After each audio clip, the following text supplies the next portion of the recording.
Hello, welcome to exam laundry.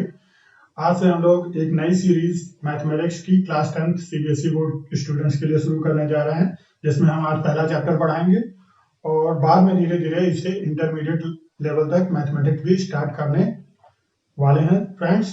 तो अगर आपको ये वीडियो पसंद आए तो लाइक और सब्सक्राइब और शेयर जरूर करिएगा। तो चलिए स्टार्ट करते हैं। पहला चैप्टर रियल नंबर्स। पहले चैप्टर में जो हम बात करेंगे सबसे पहले रियल नंबर्स में, तो रियल नंबर्स ऑलरेडी 9th में भी आपको बताया जा चुका है, थोड़ा सा इसमें रिवीजन करा देते हैं।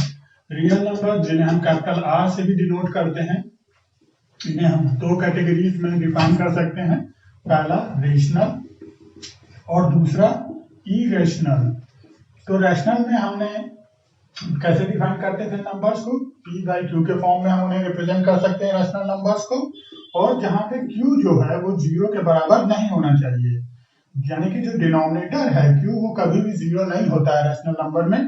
अगर बाय द वे कोई ऐसा नंबर है जो कि नीचे 0 आ जा रहा है तो वो तो पहले बात रेशनल नहीं होगा, इसे हम अनडिफाइन करते हैं, इसे हम डिफाइन नहीं कर सकते, जिसे कि हम इंफिनिटी से भी डिनोट करते हैं कभी कभी।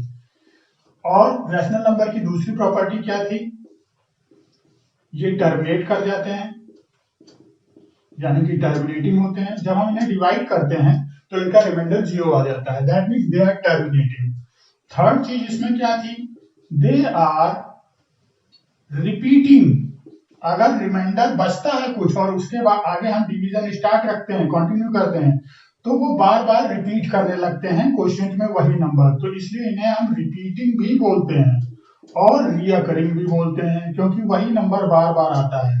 जैसे हम मान लीजिए कि 10 को 3 से डिवाइड करें तो यहाँ पे 3.3333 आता चला जाएगा, यानी कि it is repeating and recurring also.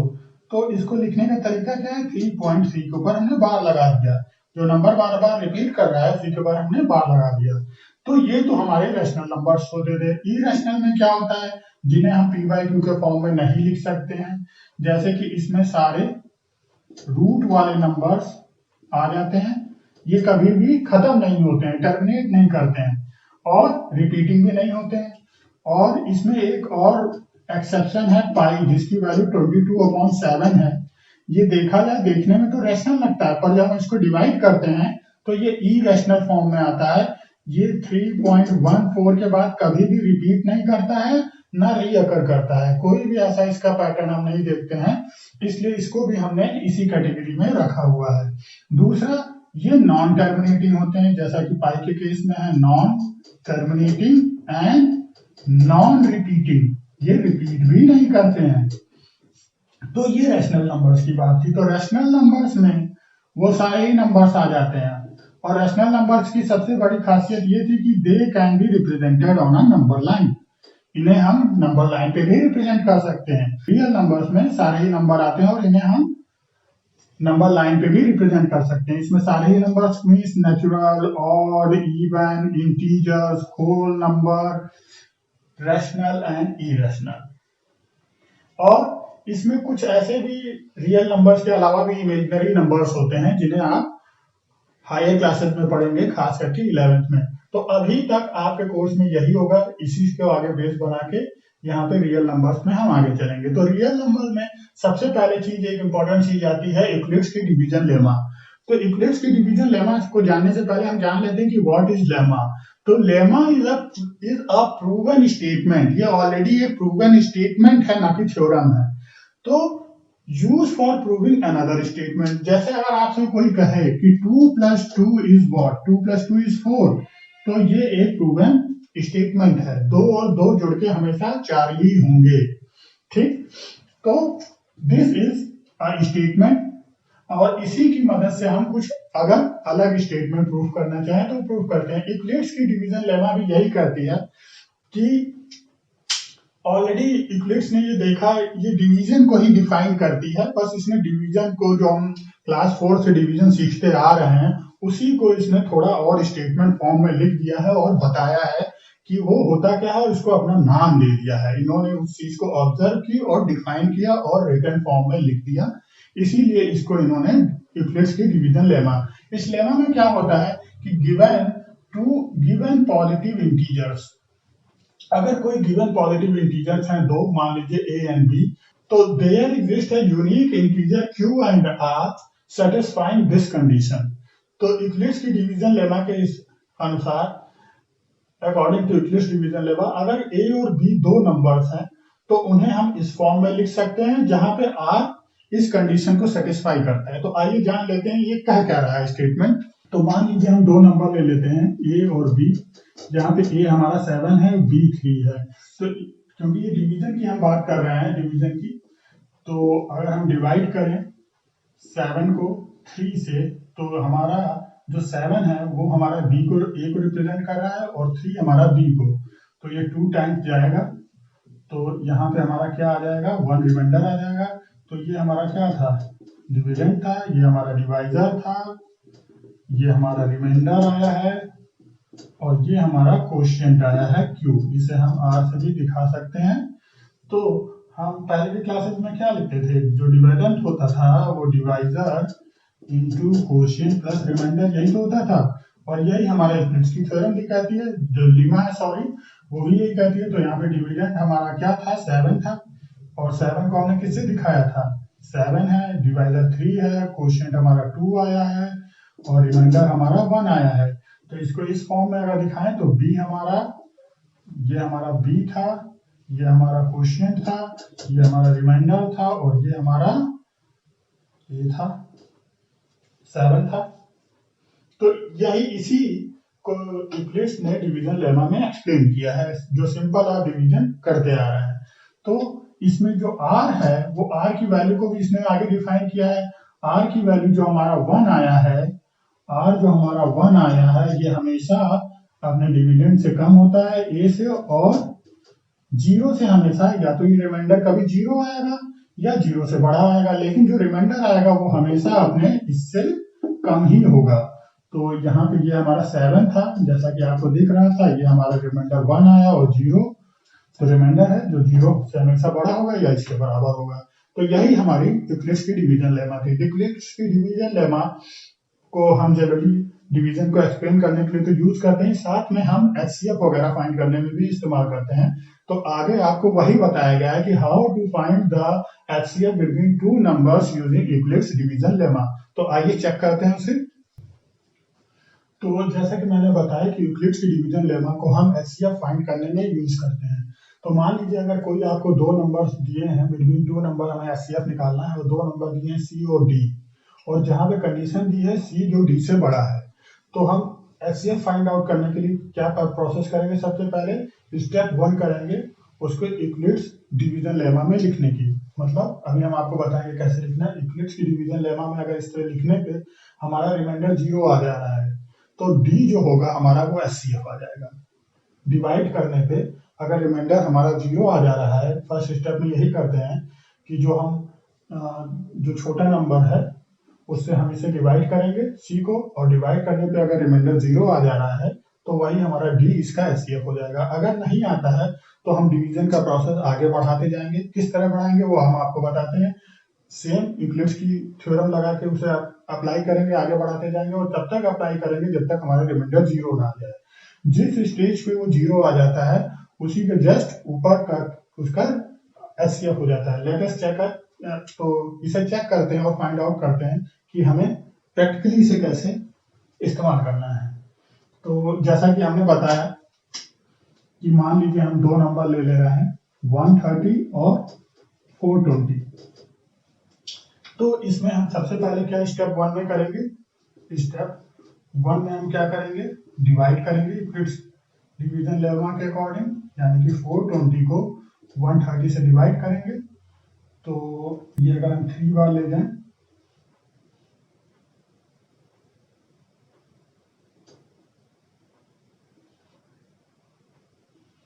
तो ये आएगा हमारा, एंड फिर यहाँ पे आया हमारा 30, क्योंकि रिमाइंडर हमारा 0 नहीं आया है तो इस डिवाइजर को यहाँ पे डिविडेंड बना देंगे और अगेन यूक्लिड्स की थ्योरम लगाएंगे और इसे हम फिर करते हैं, इसे 4 बार ले जाते हैं तो हमारा आ जाएगा 120, यहाँ पे आया 10, फिर रिमाइंडर 0 नहीं आया तो फिर यही प्रोसेस, यानी यहाँ पे फिर इसे हम यहाँ पे इसका डिविडेंड बना लेंगे 30, और अगेन जब हम इसे करेंगे तो 3 टाइम्स में रिमाइंडर 0 आ गया। तो ये जो रिमाइंडर हमारा 0 आया है यही इसका एचसीएफ होगा, यानी कि एचसीएफ हमारा क्या हो गया 10, हाईएस्ट कॉमन फैक्टर इनका 10 होगा। ठीक है, अब इसी तरह हम आगे देख लेते हैं एक्सरसाइज 1.1। एक्सरसाइज 1.1 में इसके सॉल्व करते हैं, कोशिश करेंगे इसके सारे क्वेश्चंस आपको बता दिए जाए। तो एक्सरसाइज 1.1 में आपका एक्सरसाइज 1.1 में आपका पहला क्वेश्चन आपका सिंपल है, मैं क्वेश्चन आपको बता दे रहा हूँ। पहला क्वेश्चन है 135 एंड 225 का एचसीएफ हमें फाइंड आउट करना है। तो यही सेम प्रोसेस अप्लाई करेंगे। 225 है हमारा, 135 है, तो ये 1 बार ले जाएंगे तो हमारा आएगा 135 0 9, तो 90 रिमाइंडर हमारा 0 अगेन नहीं है, तो फिर हम इसको यहाँ पे इसका डिविडेंड बना लेंगे और इसे सॉल्व करेंगे। ये हमारा जाएगा 1 टाइम्स अगेन, तो यहाँ 90 आया, फिर यहाँ पे रिमाइंडर अगेन 45 आएगा, तो यहाँ 90 आया, तो ये 2 टाइम्स चला जाएगा। तो 2 टाइम्स जाने का मतलब हमारा इन दोनों के बीच एचसीएफ क्या हो गया 45। जब यहाँ पे रिमाइंडर 0 आ गया, that means HCF between these two number is 45। यही हमारा आंसर होगा। इसी तरह आप बाकी के 2 क्वेश्चन खुद भी ट्राई कर सकते हैं। जो क्वेश्चन कठिन है उनको मैं यहाँ बता दूंगा। अगर इस प्रोसेस से करने के बाद अगर कहीं आपको 2 क्वेश्चन गलत आ रहे हैं, दैट मींस आपने कहीं कैलकुलेशन मिस्टेक किया है। सेम यही प्रोसेस अप्लाई होगा, और जहाँ पे रिमाइंडर 0 हो जाए उसके जस्ट ऊपर वाला डिवाइडर ही आपका रिमाइंडर वो एचसीएफ हो जाएगा। तो अगला क्वेश्चन देख लेते हैं। एक्सरसाइज 1.1 में जो आपका नेक्स्ट क्वेश्चन है एनसीईआरटी में, वो कहता है so that any positive odd integers. Question 2 है, वो कहता है any positive odd integer is of form 6q plus 1, 6q plus 3, 6q plus 5, और इनके बीच में लगा हुआ है where q is some integer,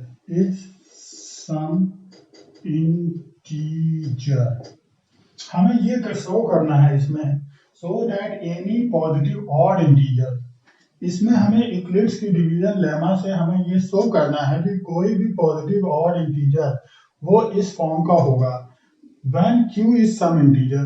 तो हम जानते हैं कि इंटीजर्स तो हमारे पॉजिटिव और निगेटिव दोनों होते हैं।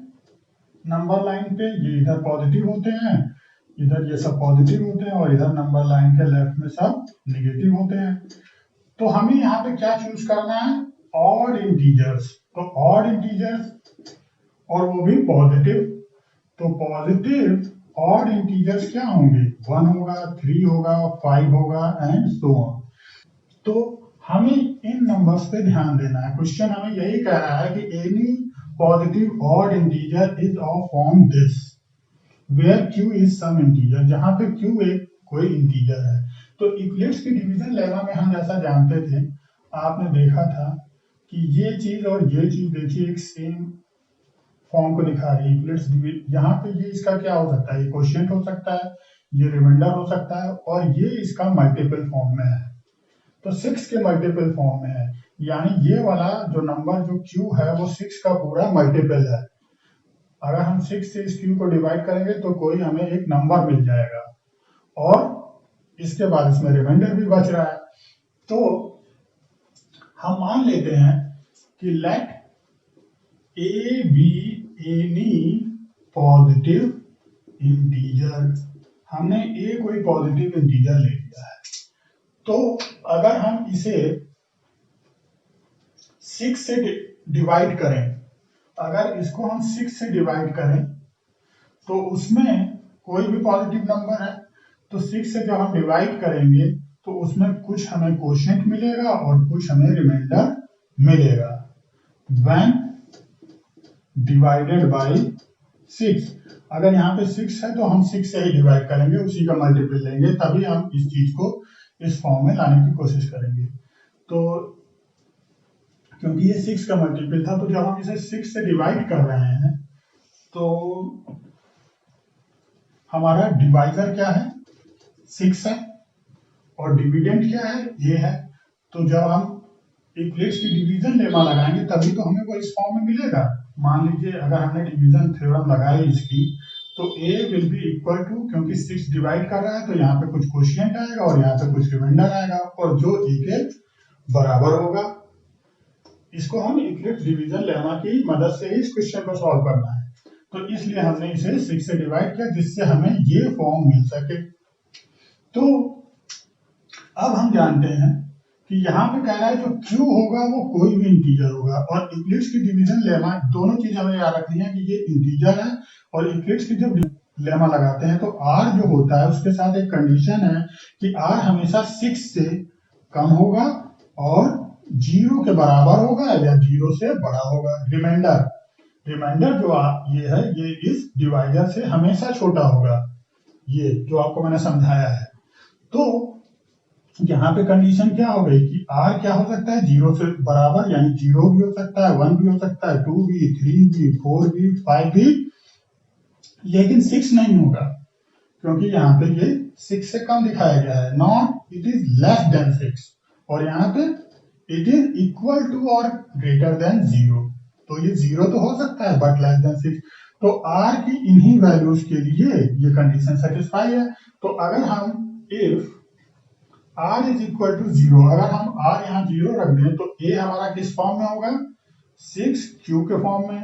If R is equal to 1, तो A will be equal to 6Q plus 1। If R is equal to 2, तो A will be equal to 6Q plus 2। फिर R इक्वल टू 3 पे A is equal to 6Q plus 3, and R equal to 4 पे A is equal to 6Q plus 4, and R equal to 5 पे हमारा ये हो जाएगा A equal to 6Q plus 5, और 6 तो हम ले ही नहीं सकते हैं, तो यही कंडीशन होगी, यही कंडीशन हमारे लिए पॉसिबल है। तो हम जानते हैं कि R की वैल्यू हमें क्या लेनी है, where Q is some integer, और यहाँ पे A is any positive odd number, if A is positive odd integer of form this। तो हम देखते हैं कि R जो है, when हम even ले रहे हैं, even हमने लिया तो हमारा देखिए 0 पे ये, 2 पे ये और 4 पे ये, और odd के केस में देखिए ये आया और ये आया, ये odd का केस है, और हमें odd केस ही चूज करना था। If any odd positive odd integer of form this is of form this, अगर वो कोई भी पॉजिटिव इंटीजर होगा वो इस फॉर्म में होगा। और यहाँ पे और कहा गया था, तो हमने ये प्रूफ कर दिया, when R is odd then we will get positive odd integers of form 6Q plus 1, 6Q plus 3 और 6Q plus 5। ये ऑड के केस में ही तो हमें मिला, तो यही हमें प्रूफ करना था, ये प्रूफ हो गया। तो अगले वीडियो में हम कुछ और क्वेश्चन सॉल्व करेंगे इसी एक्सरसाइज की, और अगली एक्सरसाइज टेकअप करेंगे। If you like this video kindly subscribe our channel. Thank you.